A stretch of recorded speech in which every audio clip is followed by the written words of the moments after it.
దేవుడు ఇచ్చిన ఈ యొక్క అవకాశాన్ని బట్టి దేవుని నామానికి వందనాలు చెల్లిస్తూ ఉన్నాను.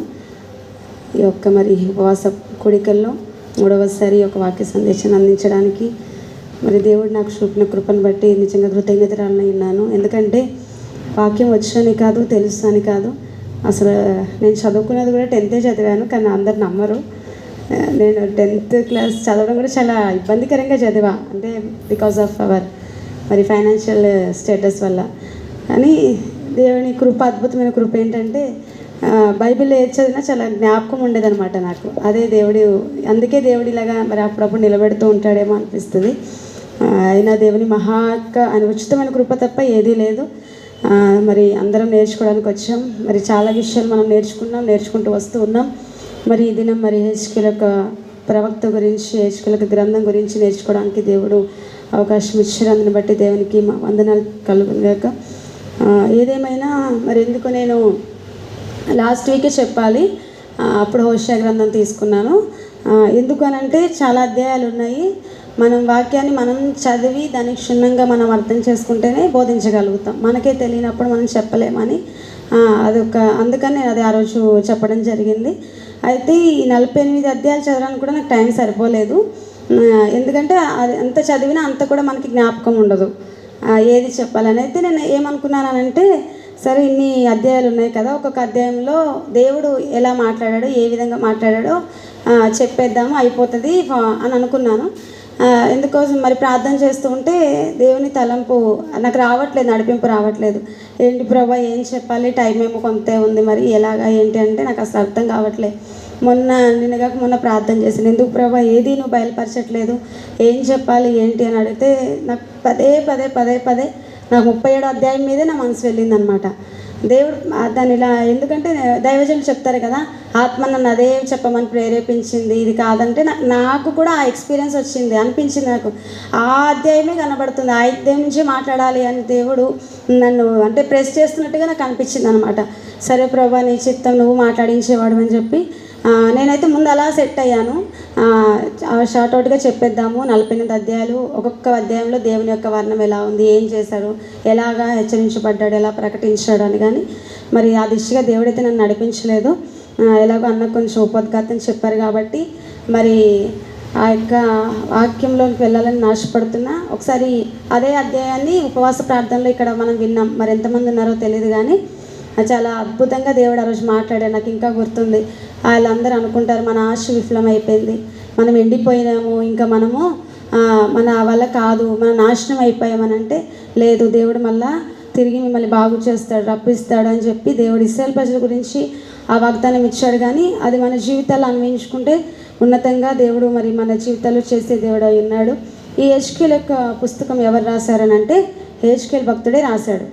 ఎందుకనంటే మన గురించి ఇంకొకరు చెప్పినప్పుడు మన పేరు పెట్టి చెప్తారు, లేదా అతను ఇతను అని మాట్లాడతారు, కానీ అక్కడ ఏది ఉండదు. తన గురించి తాను చెప్పుకుంటున్నాడు కాబట్టి అక్కడ వేరే అంటే థర్డ్ పర్సన్, సెకండ్ పర్సన్ ఆ యొక్క గ్రంథంలో మనకు కనిపించరు. కాబట్టి మనకు అర్థమవుతుంది ఏంటంటే హెచ్కేల్ భక్తుడే ఆ గ్రంథాన్ని రాశాడనమాట. ఈయన ఎప్పుడు రాశాడు అని అంటే చెరలో ఉన్నప్పుడు ఈ గ్రంథాన్ని రాశాడు. మనకు అది మొదటి అధ్యాయంలో మనకి కనిపిస్తూ ఉంటుంది. అయితే ఈ యొక్క చెరలో ఉన్నప్పుడు ఆయన ఈ యొక్క గ్రంథాన్ని రాసినట్లుగా మనం చూస్తున్నాం. అంతేకాకుండా ఇందులో మనం చాలా ప్రవక్తల గురించి చూసినప్పుడు ఏం చూసామనంటే, ఒక పట్టణం గురించి చెప్పారు, లేదా 2 పట్టణాల గురించి చెప్పారు, లేదా 3 పట్టణాల గురించి చెప్పారు. అంతకు మించి మనం ఇప్పటివరకు చూసిన ప్రవక్తలు ఎవరు కూడా అంతకు మించి బార్డర్స్ క్రాస్ అవ్వలేదన్నమాట.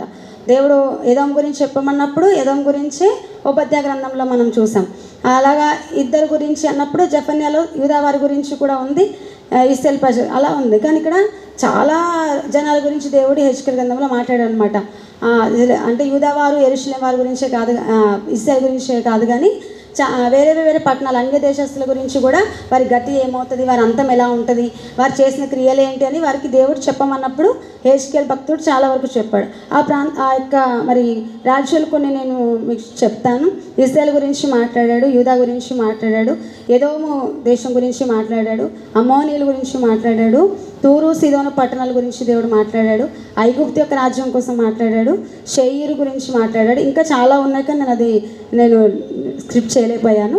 అదొకటి. తర్వాత ఇంతే కాదు, మనుషుల గురించే కాదు, ఒక అధ్యాయంలో ప్రకృతి గురించి కూడా మాట్లాడుతూ ఉంటాడు అనమాట. పర్వతాలకి చెప్పు, ఆకాశానికి చెప్పు, భూమికి చెప్పు అని దేవుడు మాట్లాడినప్పుడు హెచ్కేల్ భక్తుడు వాటికి కూడా ప్రవచనం చెప్తూ ఉంటాడు అనమాట. అది ఇందులో మనం అర్థం చేసుకోవాల్సింది ఏంటంటే ఒక స్పెసిఫిక్గా ఉంటుంది. అంటే వేరే వాళ్ళతో పోల్చకుండా ఈ గ్రంథం ఒక ప్రత్యేకంగానే ఉంటుందన్నమాట. అలాగా దేవుడు మాట్లాడుతూ వచ్చాడు. తర్వాత ఇందులో మనం చూస్తే ప్రవక్త ఒక్కడే ప్రవక్తగా ఉన్నాడు అనమాట.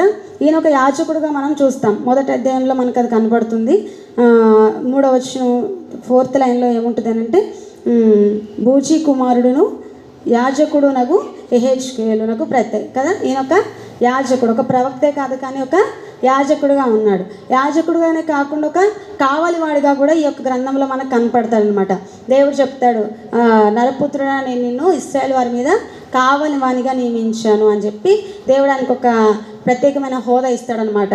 అంతేకాకుండా మళ్ళీ మనం 33వ అధ్యాయంలో చూస్తే ఒక ఉత్తరవాదిగా కనబడతాడు. ఏంటి అంటే ప్రజలకి దేవునికి మధ్యలో ఒక నిలబడిన మనిషిగా మనకి కనపడతాడు. అంతేకాకుండా ఇంకో వచనం ఏం చూస్తాం, మనం ఎక్కువగా మాట్లాడుతూ ఉంటాం, దేశం పాడు కాకుండా ఉండే నిత్యం బద్దలైన సందుల్లో నిలవడానికి తగిన యోధులు అని. అంటే ఆయన ఎందుకు మాట్లాడంటే ఆయన నిలబడ్డాడు అని మనం అర్థం చేసుకోవచ్చు. అక్కడ ఉండదు మధ్యవర్తిత్వం చేసినట్టు, కానీ నాకు అర్థమైంది ఏంటి అని అంటే ఆయన ఒక ప్రజలకి దేవుడికి కూడా మధ్యవర్తిగా ఉన్నాడు అనమాట. ఇన్ని పాత్రలు పోషించాడు ఆయన. మరి అన్న చెప్పినట్టు ఆయన స్కిట్స్ వేసేవాడు అనమాట. నిజంగా ఉంటుంది మన అక్కడ. దేవుడు అంటాడు ఒకరోజు, నువ్వు ఒకే సైడ్ పడుకో, ఒక రాత్రి అంతా ఒక పక్కన పడుకో, దాని గురించి వివరణ ఇస్తాడనమాట. అలా ఆయన ఒక సైడే పడుకుంటాడు. తర్వాత దేవుడు ఏమంటే నీకు ఇష్టమైన దాన్ని నేను తీసేస్తాను, అలాగే ఇశ్రాయేలు వారికి కూడా ఇష్టమైన దాన్ని తొలగిస్తానంటే, ఎగ్జాంపుల్గా వాళ్ళ భార్య, ఆయన పొద్దున్నెళ్ళి ప్రవచనం చెప్పొస్తాడు, సాయంత్రం వచ్చేవరకు వాళ్ళ భార్య చనిపోద్ది అనమాట.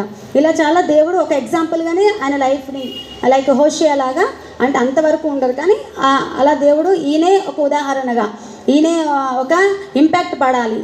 ఎందుకంటే ఉదాహరణ చెప్పినప్పుడు జనాలకి గుర్తుండిపోద్ది అనమాట. అది ప్రాక్టికల్గా చేసినప్పుడు మనకి ఆ డ్రామా కానీ ఆ స్కిట్ కానీ చూసినప్పుడు, నిన్న సమూయేలు గురించి అన్న చెప్పినప్పుడు ఏమన్నారు, సమూయేలు ఇలాగా పిల్లర్ పట్టుకొని లేకపోతే గోడ పట్టుకొని నిలబడి ఇలా చూస్తూ ఉంటే వాళ్ళ అమ్మ బాయ్ బాయ్ టాటా అంటుంటే ఆ సన్నివేశం మనకి ఐడెంటిఫికేషన్ వచ్చేసింది కదా, నిజమే కదా, బాలుడు అలాగే చేసి ఉండొచ్చేమో, అలానే ఆలోచించుకున్నాడేమో అని.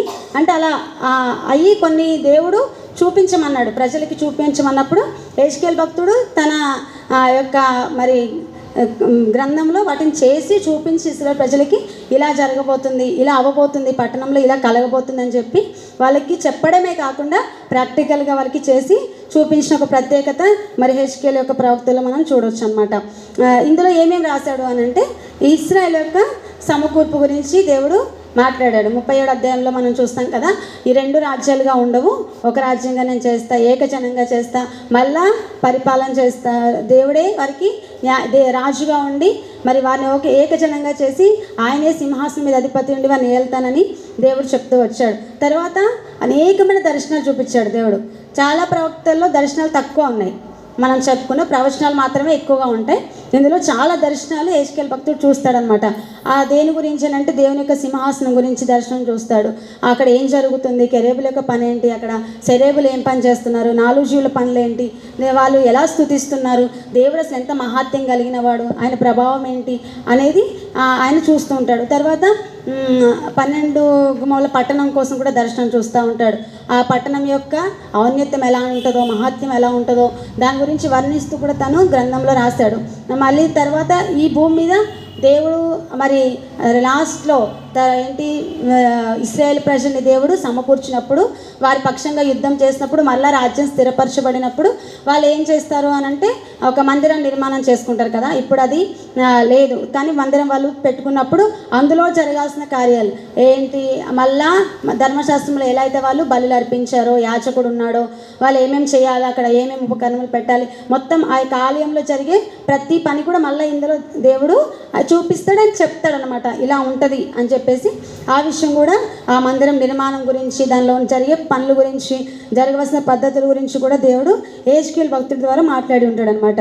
అయితే ఇందులో ఆయన ఏం చేశాడు, ప్రవచించాడు, తర్వాత ప్రకటించాడు, మాట్లాడాడు. కొంతమంది పెద్దలు వచ్చినప్పుడు ఆయన అక్కడ మాట్లాడినట్లు మనం చూస్తాం. మాట్లాడాడు, కొన్ని ప్రాక్టికల్గా చూపించాడు. అవన్నీ కూడా హెజ్కేల్ యొక్క మరి నైపుణ్యతనే చెప్పాలన్నమాట. చాలా రకాలుగా దేవుడు ఆయన్ని వాడుకున్నాడు. అయితే ఇందులో మనం ఎక్కువగా చూసిన పదం ఏంటి అంటే నరపుత్రుడా కదా. ఆయన ఎందుకో దేవుడు మరి పేరు పెట్టి సంబోధించలేదు. మిగతా ప్రవక్తలందరినీ కూడా దేవుడు అలా వాళ్ళ పేర్లు పెట్టి వాళ్ళని ఇలా మరి పిలిచాడు. కానీ యెహెజ్కేలు భక్తుని ఎక్కడ కూడా పేరు పెట్టినట్టు మనం చూడము. 2వ అధ్యాయం నుంచి దేవుడు మొదటి వర్షం నుంచి ఆయనకి ఒక టైటిల్ ఏంటి, నరపుత్రుడా అనే ఆ పదాన్ని స్టార్ట్ చేసి దేవుడు ఏమైనా మాట్లాడాలన్నా చేయాలన్నా ఆ వర్డ్ స్టార్ట్ చేసి చెప్పేవాడు అనమాట. అయితే ఇందులో నరపుత్రుడా అని ఎందుకు అన్నాడు అని నాకు కొంచెం డౌట్ వచ్చిందనమాట. అంటే మనం వాక్యం చదివినప్పుడు కొన్ని డౌట్లు రావడమే మంచిది, ఎందుకంటే క్లారిఫికేషన్ అవుతుంది. దేవుడు కూడా మనకు అది బయలుపరుస్తూ ఉంటాడు. నాకు అర్థమైంది ఏంటంటే ఈయన మొదటి అధ్యాయంలోనే ఒక ఉన్నతమైన దర్శనాన్ని చూశాడు. అది చాలా ఉన్నతమైన దర్శనం. యెషయా భక్తుడు 6వ అధ్యాయంలో చూసినట్టుగా ఈయన కూడా ఒక ఉన్నతమైన దర్శనాన్ని చూశాడు. అలాగే పౌలు భక్తుడు కూడా కొరింథీ పత్రికలో ఆయన కూడా దర్శనాలు ప్రత్యక్షతలు కలిగాయి కదా. నేను ఇలా పరలోకానికి వెళ్తున్నాను, కొనుక్కోబడుతున్నాను అది మళ్ళీ అని చెప్తా ఉన్నప్పుడు నాకు ఈ 3 సన్నివేశాలు అర్థమైంది. ఏంటంటే దేవుని మహాత్యాన్ని మనం చూసినప్పుడు, లేదా ఆయన ఔన్నత్యాన్ని మనకి కలిగినప్పుడు, ఆయన స్థితి ఏంటో మనం చూసినప్పుడు మన స్థితి మనం ఎరగాలన్నమాట కదా. అంటే మనం ఏమై ఉన్నాం అసలు ఆయన మహిమ ముందు, ఆయన యొక్క ప్రత్యక్షత ముందు, ఆయన యొక్క ఔన్నత్యం ముందు, ఆయనకున్న బలాతిశయం ముందు అసలు మనం ఏమై ఉన్నాం. లాస్ట్లో ఈ మొదటి అధ్యాయం లాస్ట్ వర్షంలో ఆయన అది చూసి ఏం చేస్తాడు, నేను సాగిలపడి నాతో మాట్లాడువా అని ఒక స్వరము నాకు వినబడాను కదా. సాగిలపడ్డాడంట. ఎప్పుడు మనం సాగిలపడతాం దేవునికి అని అంటే దేవుని గురించి మనకి పూర్తిగా తెలిసినప్పుడు, ఆయన స్థితి మనకు తెలిసినప్పుడు, ఆయన యొక్క ఘనత, ఆయనకున్న ఖ్యాతి మనకు తెలిసినప్పుడు మనము సాగిలపడగలుగుతాం. అయితే ఆయన స్వరం విన్నప్పుడు 2వ అధ్యాయం మొదటి వచనంలో ఏం చూస్తామంటే ఆయన స్వరాన్ని మనం వింటేనే నీవు చక్కగా నిలబడు. ఎప్పుడైతే దేవుని స్వరాన్ని మనం వింటామో, ఎప్పుడైతే దేవుని స్వరం మనకు వినపడుతుందో ఎలా నిలబడగలుగుతాం, మనము చక్కగా నిలబడగలుగుతాం అన్నమాట. ఈ లోకంలో ఎవరి స్వరాలు విన్నా మనం సరిగా నిలబడలేము కదా. అవి పడేస్తాయి, లేపుతాయి కూడా. కానీ దేవుని స్వరాన్ని మనం వినగలిగితే దేవుడు మనల్ని ఎలా నిలబెడతాడు, చక్కగా నిలబెడతాడు. మనం కుడికైనా ఎడంకైనా తొట్టిల్లు పోకుండా నిలబడగలుగుతామంట. మనం నిలబడినప్పుడు ఏం చేస్తాము, మళ్ళీ ఆ క్రింద 3వ అధ్యాయంలో మనకు చూస్తుంది. మనం చక్కగా నిలబడినప్పుడు దేవుని వాక్యం మన దగ్గరికి వస్తుంది. ఆయన నిలబడ్డాడు కదా, అప్పుడు దేవుడు ఏమంటాడో చూడండి. 3వ అధ్యాయం మొదటి వచనంలో చదువుకోండి.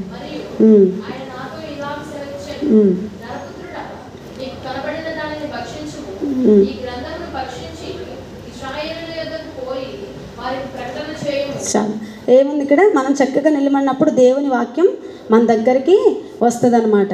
మనం సరిగ్గా ఉంటే ఆయన మనతో మాట్లాడటానికి, మనకి హెచ్చరించడానికి, వాక్యం ద్వారా మనల్ని దర్శించడానికి దేవుడు ఇష్టపడుతున్నాడు. ఆ వాక్యం మనతో ఉంటే మనం ఎలా జీవిస్తామో చూడండి. అదే 3వ వచనంలో నరపుత్రుడా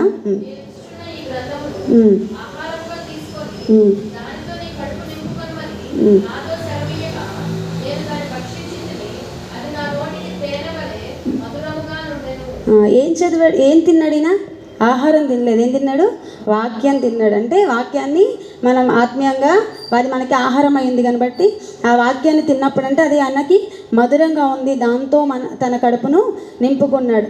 ఈ యొక్క క్షయమైన ఆహారం అయితే మనము ఎక్కువ మనలో జీవం ఉంచదు, కానీ అక్షయమైన ఆహారం దేవుని వాక్యాన్ని మనం ఎప్పుడు కూడా జీవింపజేస్తుంది అనమాట. మనం సరిగ్గా నిలబడగలిగితే దేవుని యొక్క స్వరం మనం వింటే మనం ఏం చేస్తాం, చక్కగా నిలబడగలుగుతాం. ఎవడెంత మనం కూల్చాలన్నా కూల్చలేడు, అంత స్ట్రాంగ్గా మనం ఉండగలుగుతాం. ఎప్పుడంటే దేవుని స్వరాన్ని మనము విన్నప్పుడు. మనం ఎప్పుడైతే స్టాండ్ అవుతామో, మనం ఎప్పుడైతే నిలబడతామో దేవుని యొక్క వాక్యం మన దగ్గరికి వస్తుంది. ఎప్పుడైతే ఆ వాక్యం మనలో ఉంటుందో మనం నిరంతరం కూడా నిలుస్తాం కదా. ఏమంటాడు దేవుడు, నా తండ్రి చిత్తం చొప్పున చేయవాడు నిరంతరము నిలుచును కదా. ఆయన ఒక వాక్యం మనలో ఉన్నప్పుడు మనం ఎప్పుడు ఇంకా నిత్య జీవాన్ని మనం పొందుకుంటాం అనమాట. ఈ నరపుత్రుడు అని ఎందుకు దేవుడు అంత అన్నాడు అంటే, నేను చెప్తాను ఏంటంటే, నరపుత్రులు అని అంటే ఎలాంటి వారు నరులు అని అంటే, యెషయా గ్రంథం 40వ అధ్యాయంలో మనం చూస్తే నరులకు ఉన్నటువంటి క్వాలిటీస్ కదా, ఎలాంటి వాళ్ళు, మన స్థితి ఎలాంటిది, అసలు మనం భూమి మీద మన ఆయుష్లు కానీ మన యొక్క జీవనం కానీ ఎలా ఉందో మనం అక్కడ చూస్తాం. 40వ అధ్యాయం 6వ వచనం నుంచి చదివితే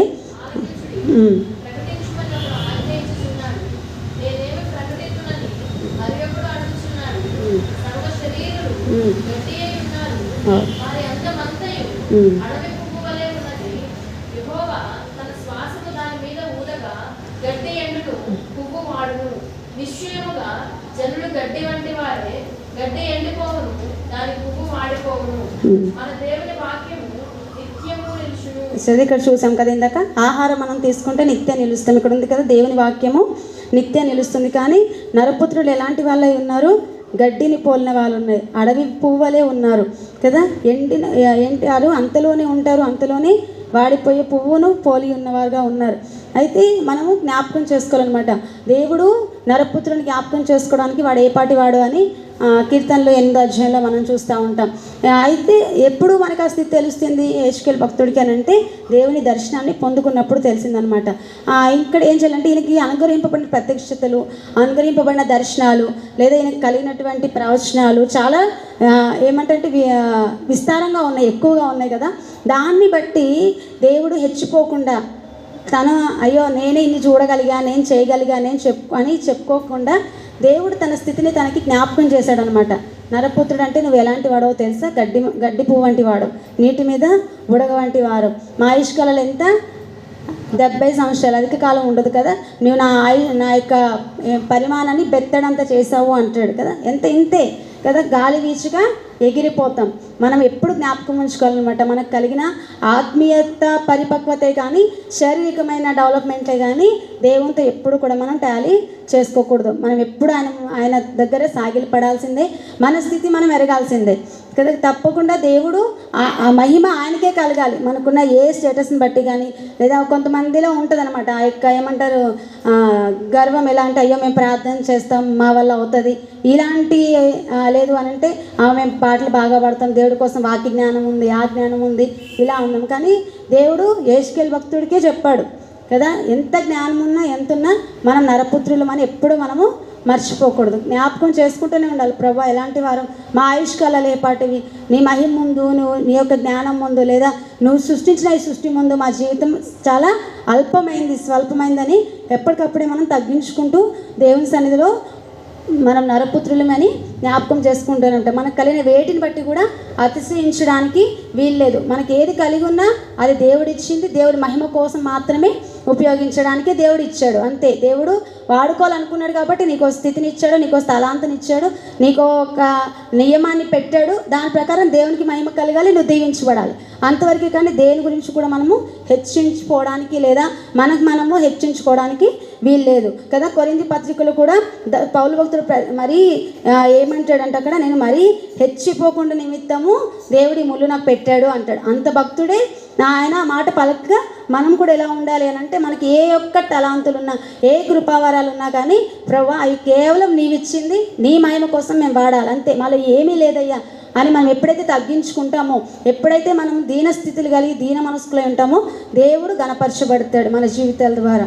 అయితే ఈ యొక్క సమయంలో మరి నేను చెప్పాలని, ఇదంతా కూడా జస్ట్ నేను మీకు వివరణ ఇచ్చాను. మరి మెయిన్ మెసేజ్ అయితే యెహెజ్కేలు గ్రంథం 37వ అధ్యాయంలోకి వద్దాము. మరి దేవుడు ఎందుకు మరి పరిశుద్ధాత్మ దేవుడు నన్ను ప్రేరేపించాడో తెలియదు, కానీ ఖచ్చితంగా దేవుడు ఈ యొక్క వాక్యం ద్వారా మనతో మాట్లాడతాడని నేను ఆశపడుతూ ఉన్నాను. దేవుడు మన ఎండిపోయిన స్థితులను, మన యొక్క మరి మోడుబారిపోయిన పరిస్థితులను దేవుడు తిరిగి ఖచ్చితంగా కట్టబోతున్నాడని నమ్ముతున్నా. ఎందుకంటే మనం లాస్ట్ డేస్కి వచ్చాం, ఇంకా 2 రోజులే మన ముందు ఉంది. దేవుడు మరి వాక్యం ద్వారా ఏ కుటుంబాన్ని దర్శిస్తున్నాడో, ఏ వ్యక్తిని పురికొల్పుతున్నాడో నాకు తెలియదు. మనం కూడా ఆ స్థితిలోనికి వచ్చేయాలి కదా. ప్రవక్తలందరూ దేవుడు మాట్లాడమంటే మాట్లాడారు కదా. నాకు కూడా అనిపించింది, ప్రభు నువ్వు మాట్లాడమంటున్నా, మాట్లాడుతున్నా. ఎవరిని దర్శిస్తావో తెలియదు, ఏ కుటుంబాన్ని బలపరుస్తావో తెలియదు. యాక్చువల్గా నిన్న నేను అన్నకు చెప్దాం అనుకున్నాను, అన్న నేను చెప్పలేను, ఎందుకంటే నాకు చాలా ఈ 2 డేస్ నుంచి చాలా టెన్షన్స్ ఎక్కువైపోయాయి. టూ మచ్ ఫోన్ కాల్స్, అసలు ఒకలాగా ఉంది నా పరిస్థితి. అప్పుడు నేను అన్నాను, ఇంకా ప్రభా నా వల్ల కాదు, నేను స్టడీ చేయలేను, దాని మీద ఏకాగ్రత పెట్టలేనని సాయంత్రం కూడా అన్న చెప్తావా అన్నప్పుడు చెప్పేద్దాం అనుకున్నాను, అన్న మీరు షేర్ చేసేసుకోండి అని. కానీ పదే దేవుడు అన్నాడు, నువ్వు ఆ స్థితిలో ఉన్నావు కాబట్టి నువ్వే మాట్లాడాలి ఈ వాక్యం అంటున్నాడు దేవుడు. నువ్వు అదే పరిస్థితిలో ఆ పెయిన్ నీకు ఉంది కదా, నువ్వు మాట్లాడితేనే అర్థమవుతుంది, నువ్వు అనుభవిస్తున్నావు కాబట్టి నువ్వు మాట్లాడితేనే తెలుస్తుంది దేవుడు ఎండిపోయిన పరిస్థితిని ఎలా మళ్ళీ తిరిగి జీవింపజేస్తాడని చెప్పి మరి దేవుడు మాట్లాడుతూ వచ్చాడు. దేవుడు ఏ కుటుంబాన్ని తాకుతున్నాడో నాకు తెలియదు, కానీ దేవుడైతే బలమైన కార్యం మన మధ్యలో చేస్తాడని ఆశపడుతూ ఉన్నాను. చదువుదాం, 1వ వచనం నుంచి మనం చదువుకుంటూ దేవుని వాక్యాన్ని ధ్యానం చేద్దాం. నేను ఆత్మవశమై ఉండగా యెహోవా నన్ను తోడుకొని పోయి ఎముకలతో నిండి ఉన్న యొక్క లోయలో నన్ను దింపాడు. ఆయన వాటి మధ్యనున్న నన్ను ఇటు అటు నడిపించుచుండగా ఎముకలు అనేకములు ఆ లోయలో కనబడేవి, అవి కేవలం ఎండిపోయినవి. ఏముందంటే ఇక్కడ యెహోవా హస్తం ఎవరి మీదకి వచ్చింది? యెహెజ్కేలు మీదకి వచ్చింది. యెహోవా హస్తం వచ్చినప్పుడు ఆయన ఏమయ్యాడు?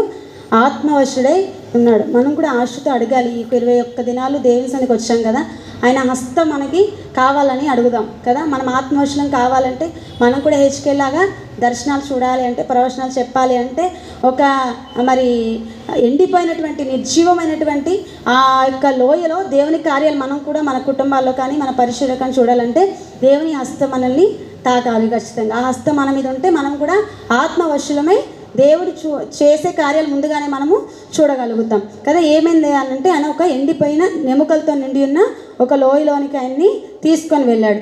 వాటి మధ్య తీసుకొని వెళ్ళి ఏం చేసినాడంట, ఇటు అటు నడిపిస్తూ ఉన్నాడు. నడిపించిన తర్వాత ఏం జరిగిందంటే, ఎముకలు అనేకములు ఆ లోయలో కనబడెను. అవి కేవలము ఎండిపోయినాయి. ఎండిపోయినాయి అని చెప్పొచ్చు కదా. దేవుడు ఏమన్నాడు? కేవలం ఎండిపోయినాయి అంటే కదా, వాటి వల్ల ఏమీ ప్రయోజనం లేదు కదా, అవి అసలు దేనికి పనికి రావు అన్నట్టుగా కేవలం ఎండిపోయినాయి. అసలు ఈవెన్ ఎందుకు కూడా అవి యూజ్ కావవు అన్నట్టుగా దేవుడు మాట్లాడుతున్నాడు. ఆయన అటు ఇటు తిప్పుతూ ఉన్నాడు అనమాట. ఎందుకు అని అంటే, దేవుడు మనతో ఏం మాట్లాడదలుచుకున్నాడో ఈరోజు అంటే నాకు అర్థమైంది ఏంటంటే, మన ఎండిపోయిన పరిస్థితులు కదా, మన మరి ఫైనాన్షియల్ స్టేటస్లే కానీ, ఆధ్యాత్మిక జీవితాలే కానీ, ఆరోగ్య పరంగానే కానీ, అంతకంటే ముఖ్యంగా సంఘం విషయంలోనే కానీ దేవుడు ఏం చేస్తున్నాడు, ఒక నూతన జీవాన్ని ఇవ్వడానికి దేవుడు తన కార్యాన్ని ఈరోజు ప్రారంభిస్తున్నాడని నమ్ముచున్నాను. నమ్మిన వారందరం కూడా ఒకసారి హల్లెలూయా చెప్దామా? హల్లెలూయా కదా. మనల్ని కూడా దేవుడు ఒక ఎండిపోయిన లోయల్లో ఇంతవరకు నడిపిస్తూ వచ్చాడనమాట. ఇటు అటు మనం కూడా ఆ లోయలో ఏం చేస్తాం, తిరుగుతూ వస్తున్నాం. అవి కేవలం ఎండిపోయినాయి. మనం అనుకుంటున్నాం, అయ్యో బాబు ఇంక ఇవి బ్రతకవు, వీటి వల్ల కాదు, అసలు మా పరిస్థితులు మారవు అని మనము ఇక్కడ ఉంటున్నాం. కానీ ఎవరు ఏ అవస్థతో వస్తున్నారో, ఎవరు ఏ పరిస్థితులతో వస్తున్నారో, ఎవరు ఏ దుఃఖంతో వస్తున్నారో మనకు తెలియదు. కానీ దేవుడు ఒకే మాట్లాడుతున్నాడు, ఈరోజు ఎండిపోయిన మన ప్రతి పరిస్థితిని దేవుడు జీవం గలదానిగా మార్చబోతున్నాడు. నమ్మి దేవుని యొక్క వాక్యాన్ని గట్టిగా పట్టుకొని ఈరోజు వెళ్తే దేవుడు మనల్ని ఒక గొప్ప సైన్యంగా మార్చడానికైనా సిద్ధంగా ఉన్నాడు. తర్వాత చూద్దాం ఆయన ఏం చేస్తాడంటే, 3వ వచనం.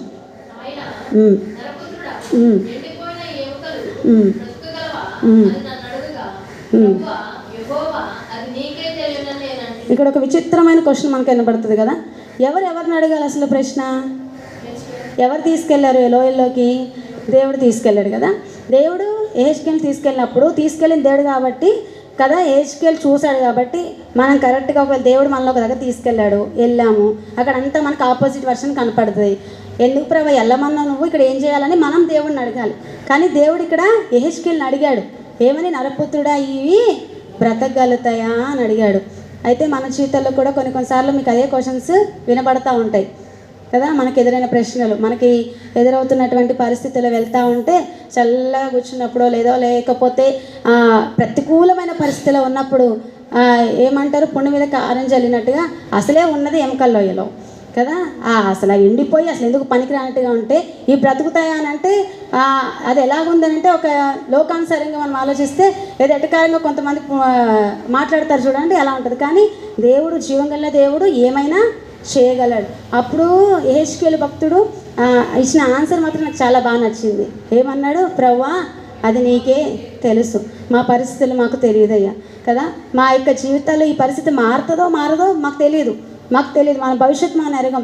మన యొక్క తర్వాత ఈ రోజు స్థితి వరకే మనకు తెలుస్తుంది. కానీ రేపు చేయబోయేది అది మాత్రం నీకే తెలుసు ప్రభా. ఈరోజు కూడా ఎండిపోయినట్టే ఉన్నాయేమో, నిర్జీవంగా ఉన్నాయేమో, అసలు ఎవ్వరు కూడా చూసిన వాళ్ళు కూడా అసలు పనికి వచ్చే వారుగా లేరు అని అనుకుంటున్నారేమో. కానీ మా పరిస్థితిని మార్చగలిగిన వాడు మాత్రం నీవే. అది నువ్వు ఎరుగుదు నాయన. అవి ఎలాంటి పనికిరానివైనా, ఎలాగ నిష్పేషమైనా, మనుషులకు ఏమాత్రం ప్రయోజనకరంగా లేకపోయినా చెయ్యగలిగిన వాడు మాత్రం నీవు ఉన్నావు, అది మాత్రం నేను ఎరుగుదునని ఒక కాన్ఫిడెన్స్తో చెప్తున్నాడు యెహెజ్కేలు భక్తుడు. ప్రభా, అది నీకు తెలుసు ప్రభా, బ్రతికించాలన్నా నీకు సాధ్యం కదా, ఈ ఎముకలను నువ్వు బ్రతికించాలన్నా నీకు సాధ్యం ప్రభా, నువ్వు చేయగలుగుతావు, అది నీకే తెలుసు అని చెప్పి ఒక మంచి జవాబు ఇస్తున్నాడు. మనం కూడా మన పరిస్థితులు ఎప్పుడు నిరుత్సాహపడకూడదు కదా. అవి ఎలాంటివైనా ఇంకా జరగవు, అయిపోయింది, ఓడిపోతాను ఈ విషయంలో అనుకున్నప్పుడు కూడా కానీ ఖచ్చితంగా నువ్వు నిలబెడతావు ప్రభా, అది నీకు తెలుసు.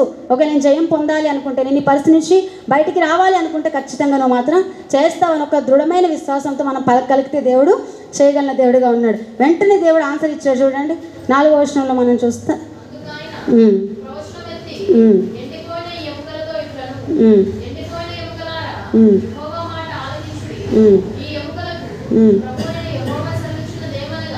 మీరు చూడండి ఏం మాట్లాడుతున్నాడో దేవుడు. ప్రవచనం ఎత్తి ఎండిపోయిన ఎముకలతో నువ్వు మాట్లాడు కదా. ఆయనైతే ఎండిపోయిన ఎముకలతో మాట్లాడాడు. మనం ఏం మాట్లాడాలి? మనకున్న పరిస్థితిని బట్టి మనం మాట్లాడాలి. మనం ఎదురవుతున్న సమస్యలను బట్టి మనం మాట్లాడాలి. వాటి మీద ప్రవచనం ఎత్తి మాట్లాడాలి. మీరు బ్రతుకుతారు, ఈ కార్యం జరుగుతుంది.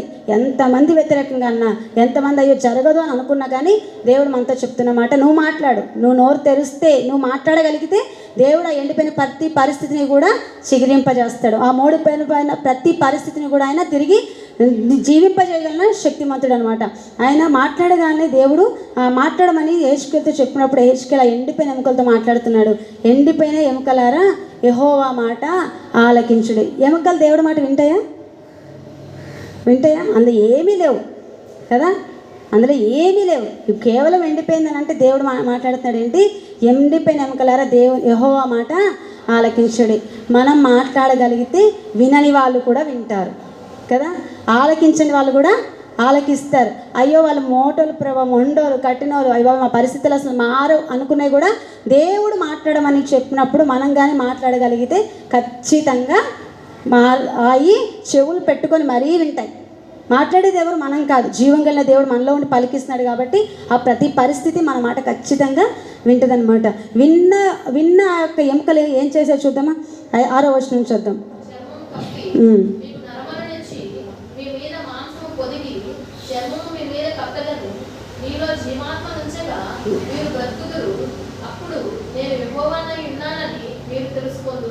కదా ఇవన్నీ దేవుడు ఏమంటున్నాడు? ఇలా చేస్తే అప్పుడు నేను యెహోవానై ఉన్నాను అని మీరు తెలుసుకుంటారన్నాడు. ఇప్పుడు 7వ వచనం చదువుదాం. ఏమైందో చదువుదాం. ఆ యొక్క ఎండిపోయిన ఎముకలు ఎలా ఉన్నాయి, వాటి యొక్క మళ్ళా తర్వాత వాటికి సమకూర్పు ఎలా ఉందో మనం చూద్దాం.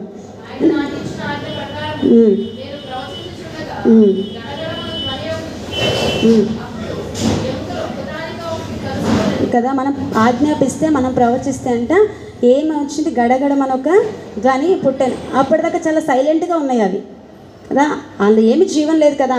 అవి ఎండిపోయి ఉన్నాయి. వాటి వల్ల శబ్దం కూడా ఏమీ రావట్లేదు. కానీ మనం మాట్లాడితే ఏమొచ్చింది? అక్కడ గడగడ మనం శబ్దం వచ్చింది. అప్పుడు ఎముకలు ఒకదాంతో ఒకటి కలుసుకున్నాయి. ఇప్పుడు మన యొక్క కుటుంబాల్లో కానీ, మన యొక్క ఎదుర్కొంటున్న ప్రతి పరిస్థితి విషయంలో కానీ ఒకదానికొకటి సంబంధం లేకుండా ఉన్నాయి కదా. అసలు పొంతనే ఉండట్లేదు. తల్లిదండ్రుల మాట ఒకటైతే పిల్లలది ఒకటి అవుతుంది, పిల్లలది ఒకటైతే వాళ్ళది ఒకటి అవుతుంది, భార్య మాట ఒకటైతే భర్త మాట ఒకటి అవుతుంది, సంఘంలో సేవకుని మాట ఒకటే అయితే విశ్వాసం మాట ఇంకోలా ఉంటుంది.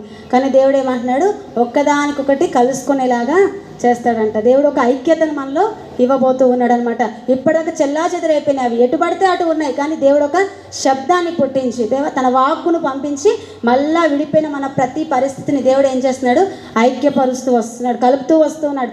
అవి ఎలాంటి పరిస్థితులైనా కానీ, కుటుంబ పరిస్థితులే కానీ, భార్యాభర్తల యొక్క సహవాసమే కానీ, వారు విడిపోయిన పరిస్థితులే కానీ, ఏదైనా దేవుడు యొక్క మధ్యాహ్న సమయంలో మనకు తెలియజేస్తున్నాడు అంటే వ్యతిరేకంగా ఉన్నాయి, దూరంగా ఉన్నాయి, దేవుడు అన్నీ కూడా జతపరుస్తూ ఉన్నాడు అనమాట, కలుపుతూ ఉన్నాడు. 8వ వచనంలో చూద్దాం.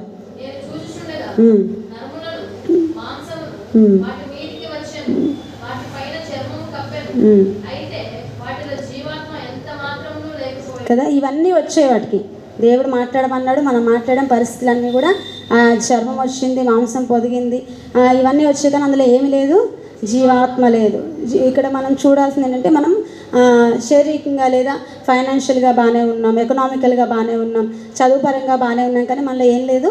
దేవుని ఆత్మ లేదనమాట. ఇవన్నీ ఉన్నాయి కానీ మన యొక్క ఆత్మీయ స్థితిలో మనము ఇంకా పురికొల్పబడట్లేదు, ఇంకా బలపడబడట్లేదు. చాలామంది ఏమనుకుంటాం అంటే బాగానే ఉన్నాం కదా, ఎందుకులే ప్రార్థన, బాగానే ఉన్నాం కదా, ఎందుకు దేవుడు అని అనుకుంటాం. కానీ దేవుడు ఏమంటున్నాడంటే జీవాత్మ లేదు. నీకు అన్నీ ఉన్నా అది లేకపోతే ఏం లాభం కదా. అది లేదు, అక్కడ ఏమైనా జరుగుతుందో అట్లా కదలిక లేదు. ఆత్మ లేకపోతే నిలబడ్డాం అంతే, అలా ఉన్నాయి అంతే. అందులో జీవాత్మ లేకపోతే కదులుతాయా? కదలవు. మాట్లాడతాయా? మాట్లాడవు కదా. మనం ఈ లోకపరంగా అన్నీ ఉన్నా కానీ దేవుని ఆత్మ మనలో ఉంటేనే మనం మూవ్ అవ్వగలుగుతాం, నడవగలుగుతాం, మాట్లాడగలుగుతాం, ముందుకు సాగలుగుతాం. దేవుడు అలాగే ఆయన ఎవరు ఒక్కొక్క బోధకుడా నిత్య జీవం పొందడానికి నేను ఏం చేయాలని పరిగెత్తుకుంటూ ఒక యవనస్తుడు ఆశతో వస్తాడు కదా. అన్నీ చేస్తాడు, బాల్యం నుంచి ఆజ్ఞలు విన్నాడు, ధర్మశాస్త్రం అంతా పాటించాడు, వారానికి ఇవ్వాల్సినవన్నీ ఇస్తూ వచ్చాడు. కానీ దేవుడు ఒకటి అన్నాడు, నీకు ఒకటి కొదువుగా ఉంది కదా. ఇక్కడ కూడా అన్నీ ఉన్నాయి. దేవుడు ఏం చేశాడు? మాంసాన్ని పొదిగి వాటికి నరములను ఇచ్చి వాటిపై చర్మాన్ని కూడా కప్పాడు, కానీ అందులో జీవాత్మ లేదు. మనకు కూడా అన్నీ ఉండొచ్చు, అన్నీ చేస్తుండొచ్చు, కానీ మనలో ఒక్కటేదో కొదువుగా ఉంది. ఆ ఒక్కటేదో మనలో మైనస్ అయింది. దాన్ని మనం ఏం చేసుకోవాలి?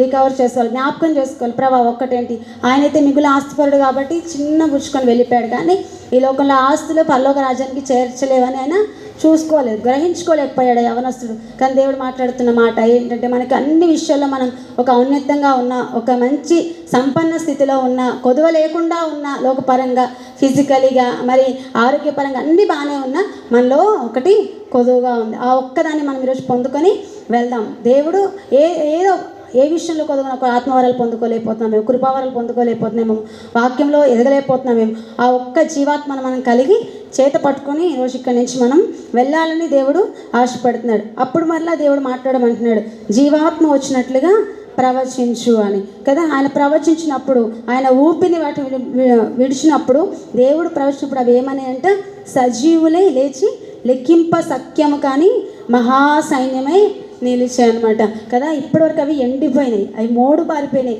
అసలు ఆ పరిస్థితులు ఇంకా మారవు అని అనుకున్నాయి. దేవుడు ఏం చేశాడు? గొప్ప సైన్యంగా చేశాడు. ఈ వృత్తాంతం అంతా దేవుడు యెహెజ్కేలు భక్తుడికి ఇశ్రాయేలు ప్రజల గురించే చెప్పాడు. కానీ దేవుడు వర్తమాన భూత భవిష్యత్ కాలంలో ఉండే దేవుడు. ఆయన ఒకేసారి అందరి గురించి మాట్లాడగలిగిన దేవుడు. వాళ్ళు ఆ కాలంలో ఉన్నారు, ఆ కాలం గురించి మాట్లాడడానికి కాదు. ఆయన నిన్న నేడు రేపు పరిపాలన చేసే దేవుడు. శాశ్వత కాలం నుంచి శాశ్వత కాలం వరకు ప్రత్యక్షం అవసరం నుండి దేవుడు కదా. ఎప్పుడు ఏ సమయంలో వాక్యం మనం వింటాం, అది మనకే, మన గురించే దేవుడు మాట్లాడుతూ ఉన్నాడు అనమాట కదా. ఈ యొక్క ఎముకల లోయలో అనుభవం కదా, ఎవరైనా కోరుకుంటారా అంటే, ఒక నిర్జీవమైన పరిస్థితి, ఎండిపోయిన పరిస్థితి మనము ట్రావెల్ చేస్తే కనబడుతూ ఉంటుంది. కొంచెం తెలంగాణ వరకు ఎలా ఉంటుంది, కొంచెం ల్యాండ్ అంతా కూడా ఎండిపోయినట్టే కనిపిస్తుంది మనకు కదా. ఈ ఎల్బీ నగర్ సిటీ అవుట్కట్స్ మనం వెళ్తే, మనం ట్రైన్లో కానీ బస్సులో వెళ్తే చూడొచ్చు, అంతా ఎండిపోయి ఇలా నెరలు వచ్చేసినట్టు కనపడుతుంది తెలంగాణ సైడ్ భూమి. కానీ అదే మనం ఆంధ్రాకి విజయవాడకి ఎంటర్ అయ్యే కొద్దీ ఎక్కడ చూసినా పచ్చదనమే. ఎంత అది మనసుకి ఉల్లాసంగా ఉంటుందని అంటే, ఇక్కడ ఈ ఎండిపోయినంత చూసి మనం అటు వెళ్తే అసలు తిరిగి రాబోద్దు, అంటే అంత పచ్చదనం ఉంటుంది. అయితే దేవుడు మాట్లాడుతుంటే, ఇలాంటి ఎండిపోయిన పరిస్థితుల్ని దేవుడు అలాగా పచ్చదనంగా మన జీవితంలో చేస్తానంటే, నీకు ఇలా ఈ యొక్క లోకపరంగా మన కన్నులతో చూస్తే నీకు ఎంత ఆనందం కలుగుతుందో, నీ కుటుంబంలో నీ జీవితంలో దేవుడు ప్రతి మోడు పారిపోయిన పరిస్థితిని దేవుడు ఒక నూతన చిగురుని పుట్టిస్తూ ఉన్నాడు అనమాట. ఒక ఆత్మతో దేవుడు ఆ కార్యం చేస్తున్నాడు. అంతేకాదు, ఇప్పటివరకు కలవం అనుకున్నాం, ఇంకా జరగవనుకున్నాం, అయ్యి బాబా ఈ యొక్క ఐక్యత రాదు, ఇంకా వీరిలో ఇది అవ్వదు, వాళ్ళు ఎడమొఖం వీళ్ళు పెడమొఖం అనుకున్న దేవుడు ఏం చేస్తున్నారు, అందరినీ కూడా సమకూరుస్తున్నాడు, కలుపుతూ ఉన్నాడు. తన ఆత్మను ఐక్యపరిచే ఆత్మను ఆయనే ఇచ్చి ఆయనే తిరిగి అందరినీ కూడా సమకూరుస్తున్నాడు. ఆ సమకూర్చడమే కాదు, వారందరినీ దేవుడు గొప్ప సైన్యంగా నిలబెడుతూ ఉన్నాడు అనమాట. అసలు నిర్జీవమైన వాటి నుంచి దేవుడు ఒక మహాసైన్యాన్ని తీసుకొని వచ్చాడు. అప్పుడు ఏమనుకున్నారు ఇశ్రాయేలు ప్రజలు, వారి ఆశ ఏముంది, వారి కోరిక ఏముంది చూడండి. 11వ వచనంలో ఒక మాట మాట్లాడుతూ ఉంటారు.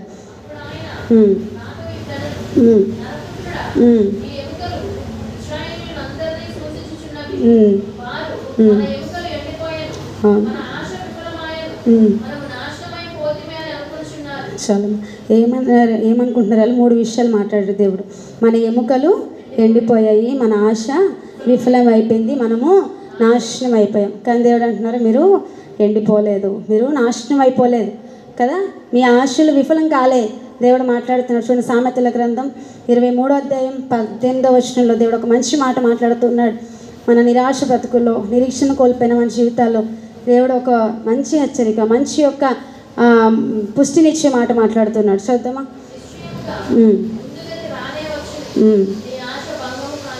కదా, ఇక్కడ వీళ్ళు ఏమంటున్నారు, మన ఆశ విఫలం అయిపోయింది అని మాట్లాడుతున్నారు. ఇశ్రాయేలు ప్రజలు అనుకున్నారంట అలా. మనం కూడా చాలాసార్లు అనుకున్నాం కదా, ఏదైనా కార్యం జరిగినప్పుడు ఇంకేముందిలే, ఏం అవ్వలేదు, ఇంతటితో అయిపోయింది ఇంకా అని. మనం కూడా చాలా మన ప్రయాణ జీవితాల్లో, మన యొక్క దైనందిన జీవితాల్లో ఎన్నోసార్లు పరిస్థితులు మనం ఎదుర్కొన్నాం. కానీ దేవుడు మాట్లాడుతున్నాడు, నీ ఆశ భంగం కానేరదు, నిశ్చయంగా నీకు ముందుగతి వస్తుంది. మీరు ఎలా జీవించాలనుకున్నారు, ఎలా ఉండాలని కోరుకుంటున్నారో, ఈ యొక్క ముగింపు మనకి ఎలా ఉండాలని నువ్వు ఆశపడి వచ్చావో, నిశ్చయంగా నీకు ముందుగతి వస్తుంది, నీ ఆశ భంగం కానేరదు. రెండోది, మన ఎముకలు ఎండిపోయాను అంటున్నాడు. ఎలా అయిపోయినా ఎముకలన్నీ కేవలం ఎండిపోయినాయి కదా, ప్రయోజనం లేకుండా ఉన్నాయి, అసలు ఏటికి పనికి రాకుండా ఉన్నాయి. కానీ దేవుడు ఆ మాటను కూడా మనం చూస్తూ ఉన్నాం. అదే సామెతల గ్రంథం 3వ అధ్యాయం 8వ వచనంలో దేవుడు మాట్లాడుతున్నాడు, ఎండిపోయిన మన ఎముకలు ఎలా ఉంటాయో చూద్దాం.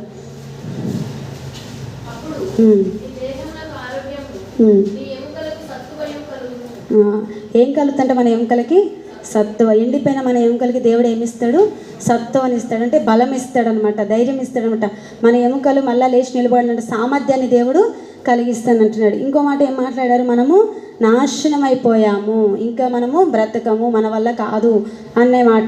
అదే మరి ద్వితీయోపదేశ కాండం 4:31 దీనికి రిలేటెడ్గా దేవుడు మాట్లాడతాడు. ఇక్కడేమో మనం ఏమనుకుంటాం, ఇంకా మనం నాశనం అయిపోయాం, శత్రువు చేతి చిక్కిపోయాం, ఇంకా మనం లెగలేక అనుకున్నాం కదా అని అనుకుంటే దేవుడు ఒక మాట, మంచి మాట మాట్లాడుతున్నాడు. చూద్దాం.